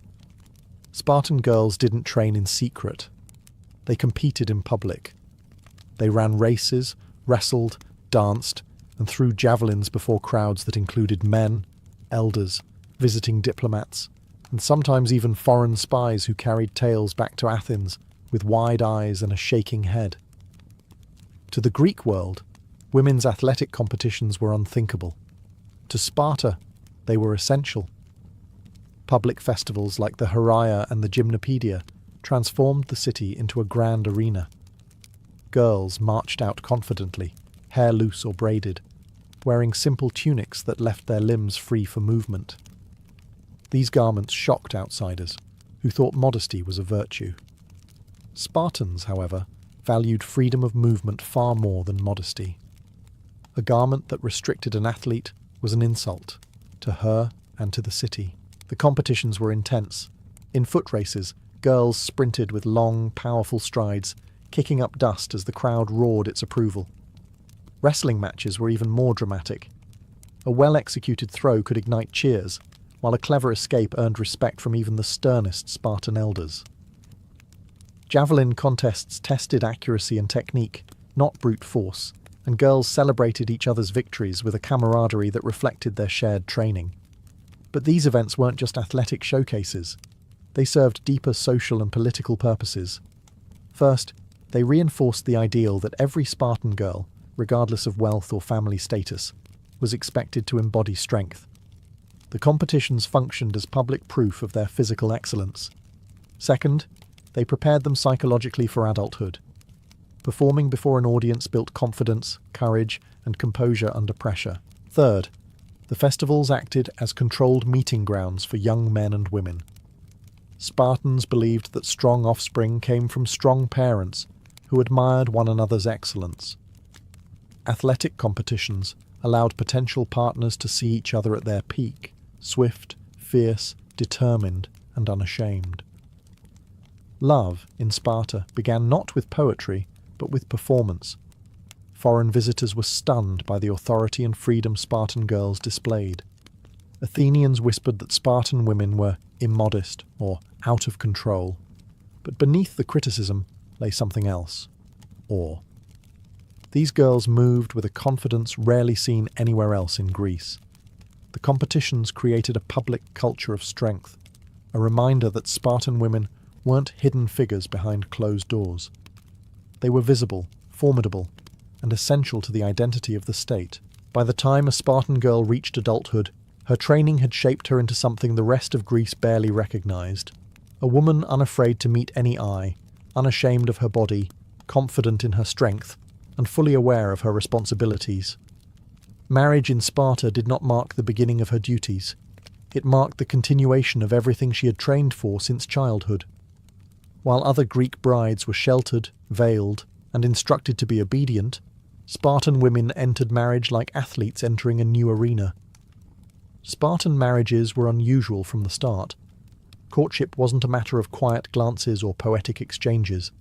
Young men admired women for their athleticism, wit, and boldness. Strength was attractive, intelligence was admired, confidence was expected. Some sources even describe mock abductions, symbolic rituals that emphasized the transition into adulthood, but these were far from the timid ceremonies of Athens. Once married, a Spartan woman assumed a role central to the city's survival, producing strong children. This expectation wasn't hidden or softened. It was spoken openly, repeatedly, sometimes bluntly. A Spartan mother was celebrated when she bore healthy sons who would become warriors, but she was equally respected for raising resilient daughters who would continue the same tradition. The pressure was intense, but so was the honor. Spartans believed that the fate of the entire state rested partly in the hands and bodies of its women. Childbirth was viewed almost as a warrior's trial. A woman who had run long distances, wrestled opponents, thrown javelins, and trained her body from infancy was expected to endure labour with endurance and courage. The pain was not minimized, it was embraced as proof of strength. Stories circulated of women rebuking those who cried out too loudly, urging them to remember their training. But motherhood in Sparta did not trap women within the household. Spartan women had unusual legal and economic freedoms. They could inherit property, manage estates, and oversee large households while their husbands served in the army full-time. Their education prepared them for this independence. Foreigners accused them of having too much power, but to Spartans, such authority was practical and necessary. A Spartan mother did not cradle her child with softness alone. She instilled fearlessness, discipline, and loyalty to the state. Her lullabies were not gentle fantasies, they were promises. Promises that her children would grow into the strength she had been trained to embody. By adulthood, the training of Spartan women had produced a figure so distinct, so unconventional, that the rest of Greece didn't quite know what to do with her. To Athenians, she was loud, unfeminine, and shockingly free. To Corinthians, she was dangerously persuasive. To poets, she was an anomaly. Neither the soft domestic figure they were used to praising, nor the withdrawn maiden they expected to see behind closed doors. But to Sparta, she was the backbone of the state. The presence of strong women shaped Spartan culture in ways that outsiders found both admirable and unsettling. A Spartan woman could stand before elders and speak boldly. She could rebuke a coward, praise a hero, and command the respect of soldiers.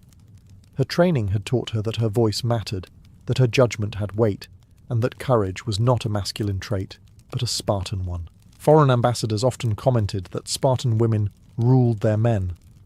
Spartans laughed at this. Women did not rule, they enforced standards. A coward returning from battle could not hide behind excuses. Mothers were known to greet survivors with cutting words, "Return with your shield," or "on it." It wasn't cruelty, it was a cultural duty.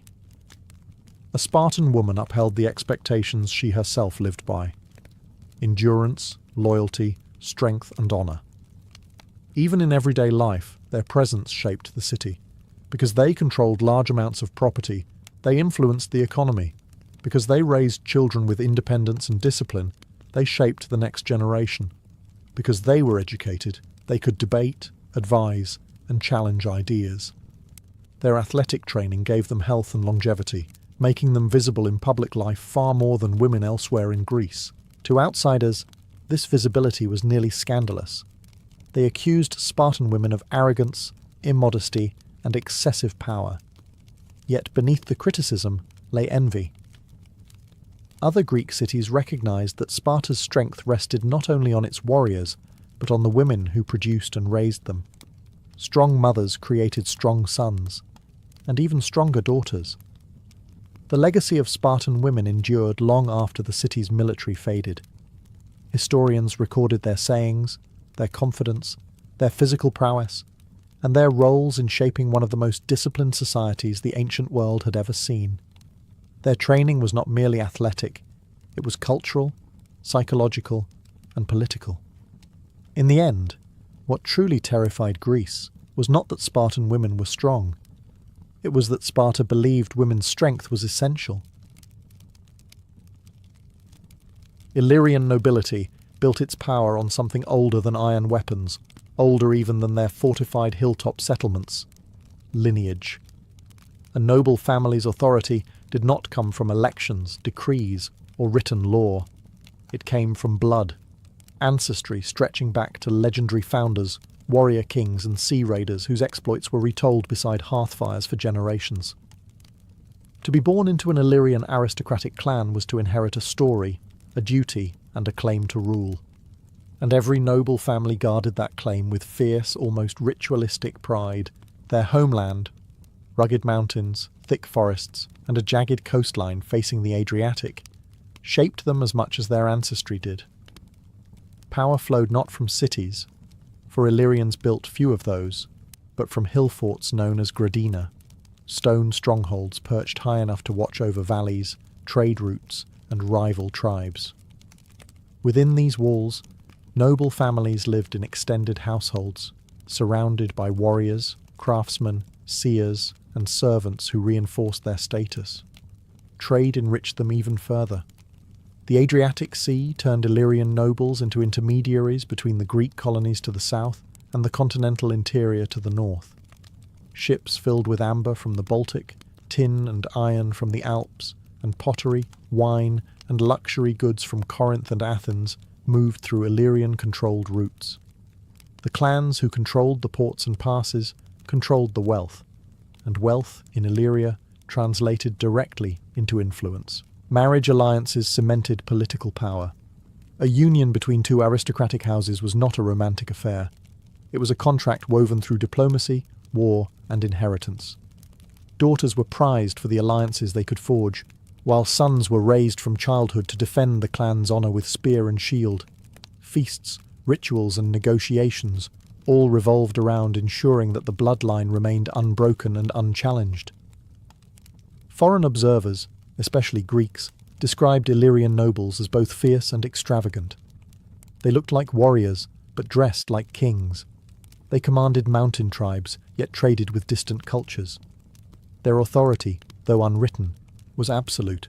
The people obeyed because the nobles embodied the identity of the clan itself. In this world, lineage was not merely a record of names. It was a living force, carried in jewellery, echoed in burial rites, and proclaimed in every public gathering. An Illyrian noble family ruled because its ancestors had conquered, traded, negotiated, and survived. Their blood was their throne. To understand Illyrian nobility, you must climb.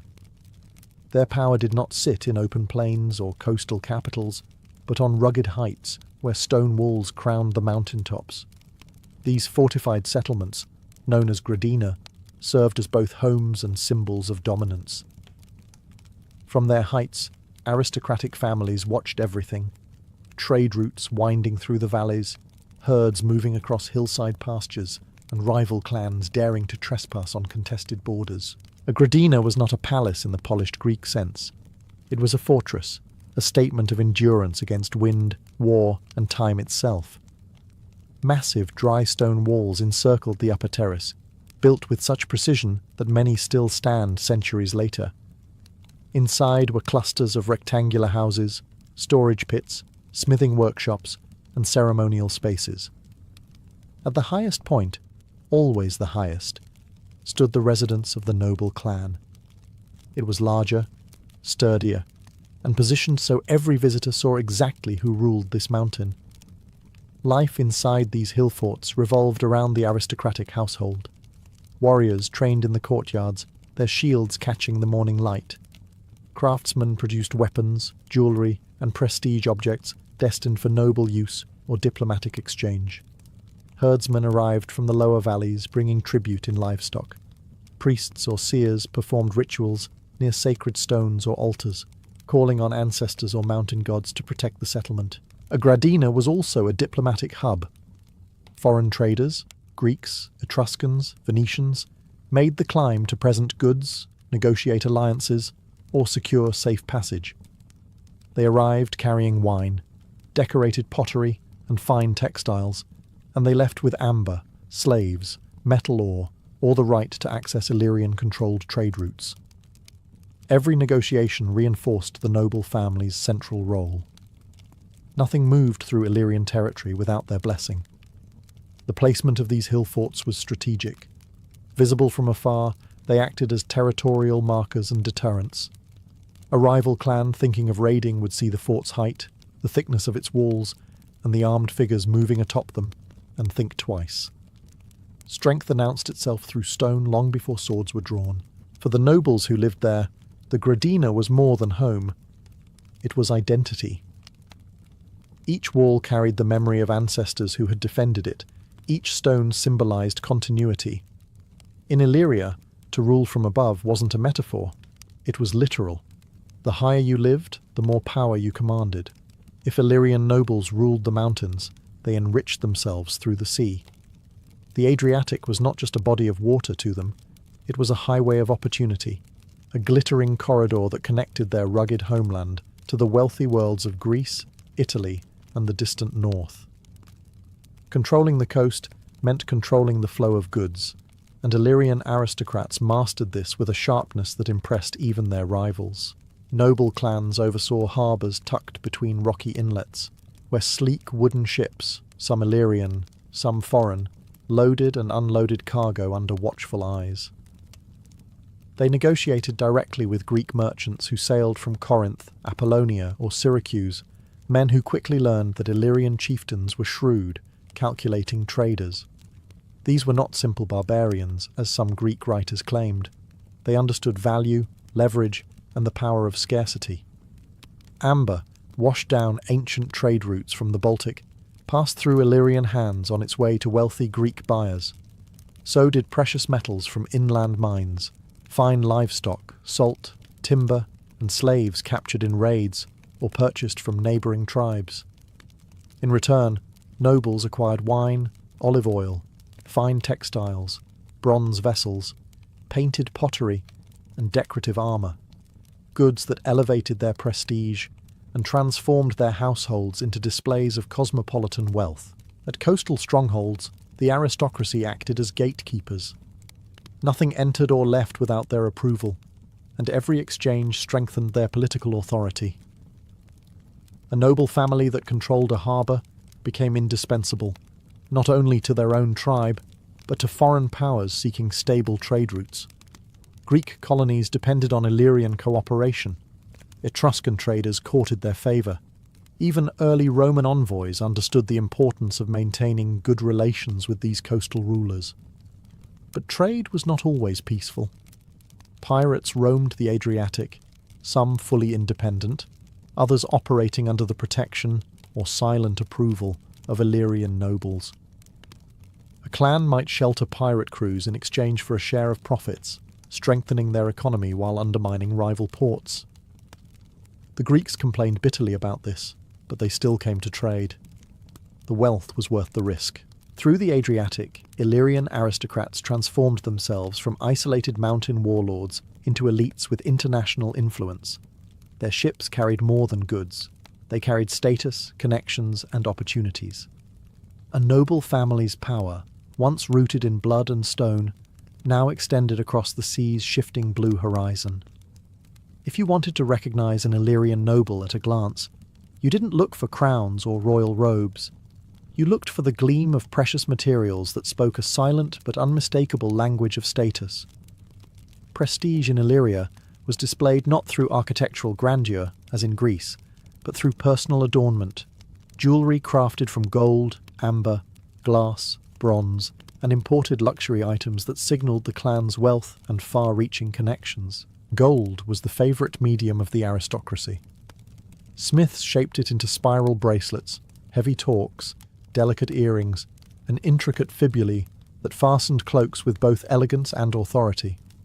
Some pieces were astonishingly detailed, featuring animal motifs, deer, rams, serpents, that echoed the spiritual and mythic world of the Illyrians. Wearing such items was not an act of vanity, it was a declaration. Gold announced bloodline, heritage, and political power. Amber, however, carried a different meaning. Sourced from distant northern lands and transported through long, dangerous trade routes, amber was rarer and more mysterious. Illyrian nobles prized it not only for its beauty, but for its symbolic connection to distant realms. Many believed it contained protective or magical properties. Necklaces of polished amber beads often accompanied noblewomen, while warriors sometimes carried amber talismans into battle or burial.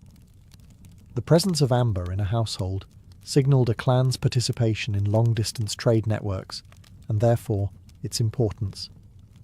Glass beads, imported from Greek or Phoenician workshops, added brilliant colour to noble attire. Their vivid blues, greens and reds caught the sunlight during ceremonies and feasts, drawing the eye and marking the elite from the common. Bronze mirrors and decorated pins completed the ensemble, turning the human body into a living display of wealth, diplomacy, and cultural identity. These objects were not worn casually. They appeared during rituals, feasts, negotiations, and processions, moments when a noble family needed to project authority. Even enemies recognized the power of such displays. A richly adorned Illyrian noble signalled a clan capable of commanding warriors, wealth, and alliances. Archaeologists today often discover these prestige items in graves, where they continue to tell stories of status long after their owners return to the earth. Each bracelet, bead, and brooch reflects the sophistication of Illyrian craftsmanship and the aristocracy's desire to preserve its identity through objects as enduring as stone. Through gold and amber, Illyrian nobles didn't just decorate themselves, they proclaimed who they were. For all their wealth, Illyrian nobles never let anyone forget that their lineage was rooted in war. Prestige wasn't just displayed in jewellery and imported finery. It radiated from the weapons and armour they wore, especially the ceremonial helmets that became some of the most iconic symbols of Illyrian elite culture. These helmets, often crafted from bronze with a distinctive elongated shape, were not merely military equipment. They were declarations of authority, heirlooms of clans, and markers of a noble's right to lead. Some helmets featured ornate crests, repoussé decoration, or stylized animal motifs. Others displayed polished surfaces meant to catch the sun on parade days, reflecting light like a beacon. A noble adorned with such a helmet was not just a warrior, but a representative of his ancestors, each strike of the hammer during crafting echoing generations of battles fought in the mountains and valleys of Illyria. These helmets were rarely worn in casual combat. They appeared during ceremonies, feasts, diplomatic gatherings, and funerary rites. When worn by living nobles, they symbolized readiness for war. When placed on the heads of the deceased, they served as reminders of status, lineage, and valor. Burial sites often contain helmets that had been intentionally bent or killed to accompany their owner to the afterlife, ensuring that their prestige could not be claimed by another. Alongside the helmets were shields decorated with geometric motifs, bronze greaves, and spears with leaf-shaped blades, objects that blended practical craftsmanship with symbolic meaning. The noble class viewed martial identity as inseparable from political authority. A leader had to be a warrior first, diplomat second. To rule without the ability to defend one's clan would have been unthinkable. These ceremonial arms also served a psychological purpose. They projected intimidation. Greek envoys recorded their encounters with Illyrian chiefs who received them wearing full warrior regalia, standing tall beneath helmets that glinted like fire. Whether or not a battle was imminent did not matter. The message was always the same. This is a house of warriors, and its power is inherited, not negotiated. For the Illyrian elite, military symbols were not merely accessories. They were the foundation of legitimacy. Even in times of peace, a noble's identity was defined by the weapons he bore, the armor he displayed, and the ancestral tradition that demanded courage from every generation. If jewelry and weapons displayed Illyrian noble status visually, feasts and rituals displayed it socially. Prestige wasn't just something worn, it was performed. And nowhere was this more evident than in the great gatherings held within hill forts, where aristocratic families showcased their wealth, reinforced alliances, and enacted traditions older than recorded history. A noble feast was not simply a meal, it was a demonstration of abundance and power. Long wooden tables groaned beneath roasted game, cheese wheels, smoked fish, honey cakes, herbs, and amphorae of imported wine. Illyrians were skilled hunters, and nobles took pride in presenting wild boar, stag, or bear, animals whose capture symbolized mastery over the natural world. Guests knew that every dish sent a message. This clan controls land, labor, and prosperity. Music and storytelling accompanied the feast. Lyres, flutes, and percussion instruments created rhythmic soundscapes, while bards recited tales of heroic ancestors or legendary battles. These performances weren't mere entertainment. They were tools of memory, reinforcing the legitimacy of a clan's lineage. A noble family's history was constantly spoken aloud so that it could never be forgotten or challenged. Ritual drinking was another essential component. Drinking vessels made from bronze, silver, or elaborately carved horn circulated through the hall. To drink from a noble's cup symbolized acceptance, loyalty, or diplomatic recognition. Foreign guests were honored by being offered the best vessels, often decorated with spirals, animal figures, or geometric Illyrian motifs. Ceremony blended seamlessly with politics. Alliances were negotiated under the guise of hospitality. Marriages were discussed between bites of roasted meat. Boasts, challenges, and oaths were exchanged before witnesses. Prestige became a performance, and every attendee understood the stakes. Rituals accompanying these feasts added layers of spiritual meaning. Priests invoked the ancestors or mountain gods, offering libations and calling for protection over the clan. Young warriors might be presented with weapons, symbolizing their passage into adulthood.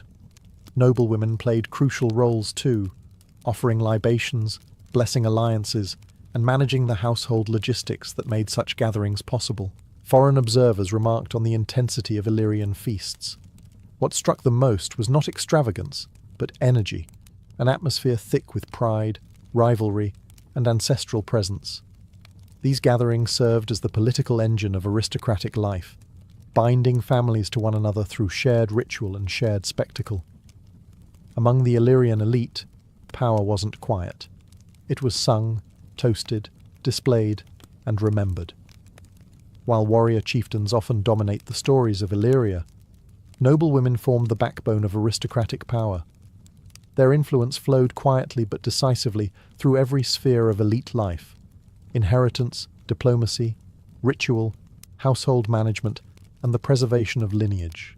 Far from the secluded domestic roles expected in Greek city-states, Illyrian noblewomen operated with remarkable visibility and authority. A noblewoman's first responsibility was lineage.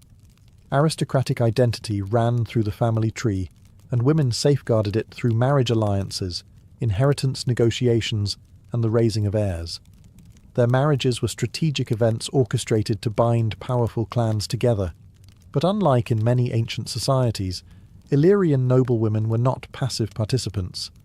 Archaeological evidence, lavish jewelry, rich grave goods, and high-status burials indicates that they retained significant personal wealth and autonomy within these unions. Inside the hill forts, noblewomen managed the elite household, overseeing food stores, labourers, artisans, and the production of textiles, which were central to Illyrian economy and diplomacy. Skilled weaving was not just domestic craft, it was prestige manufacturing. Finely woven garments were offered as diplomatic gifts, worn during ceremonies, or buried with nobles as symbols of status. The women who produced them wielded economic influence that outsiders rarely appreciated. Noble women also played important roles in spiritual life. They participated in ancestral rites, prepared offerings, and sometimes acted as intermediaries between priests and clan members. Their voices carried authority during rituals of fertility, burial, or oath-making, where invoking lineage was essential. To dishonor a noblewoman in Illyria was to insult her entire clan, living and dead. Foreign traders often remarked on the confidence of Illyrian women, how they negotiated, supervised, and appeared alongside men during feasts or ceremonies. Their jewelry, often made from gold and amber, announced their status as clearly as weapons announced a man's. Some grave sites even contain weapons buried with noblewomen, suggesting roles in defense or symbolic participation in the warrior identity of their clans. Most importantly, noblewomen shaped the next generation of leaders. They raised sons to be warriors and daughters to be political assets, teaching them clan history, expectations, and alliances. The continuity of aristocratic power depended on their wisdom. A clan with a strong matriarch was considered stable. One without her was vulnerable. To the Greeks, Illyrian noblewomen seemed bold, extravagant, and unusually free. To Illyrians, they were indispensable pillars of aristocratic society, keepers of wealth, guardians of tradition, and architects of continuity.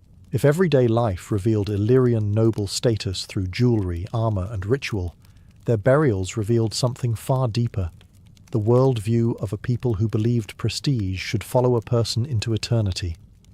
Aristocratic tombs were not mere resting places. They were declarations of power, identity, and spiritual continuity. Each burial mound, stone chamber, or richly furnished grave communicated the same message. This was no ordinary life. Illyrian nobles were often interred in tumuli, large earthen mounds built to dominate the landscape. Some stood alone, while others formed clusters, marking the cemeteries of powerful clans. These mounds were deliberately conspicuous, visible from far-off valleys or from ships approaching the coast. Their very presence reinforced ancestral claims to territory. Inside the tomb, the grave goods spoke louder than any inscription. Weapons were common, even for women. Swords, spears, daggers, and beautifully decorated shields symbolized a family's warrior heritage. These items were often ritually killed, bent or broken, so they could accompany the deceased into the afterlife without being used by the living. Armor, especially the distinctive Illyrian bronze helmets, appeared frequently, reminding all who excavated these tombs centuries later that noble identity was inseparable from martial prestige. Yet these burials were not defined by weapons alone. Jewelry made of gold, amber, and imported coral adorned the dead, reflecting the wealth and international connections of Illyrian elites. Amber beads gleamed like drops of ancient sunlight. Intricate fibulae fastened ceremonial cloaks.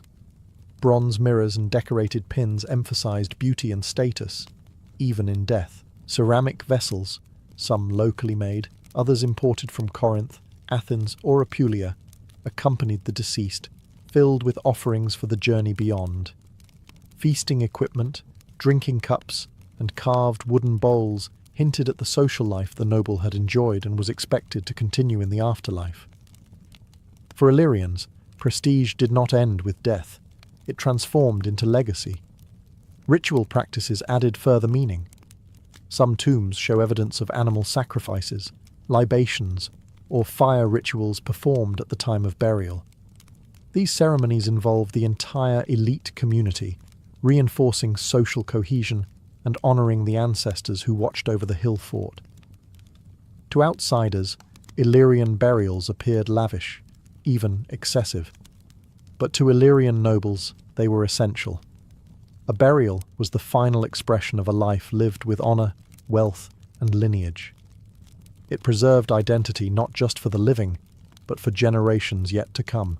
By the time Rome set its sights on the Adriatic, the Illyrian aristocracy had already carved its legacy into the mountains, the sea, and the memory of every tribe that lived between the Drin and the Istrian peninsula.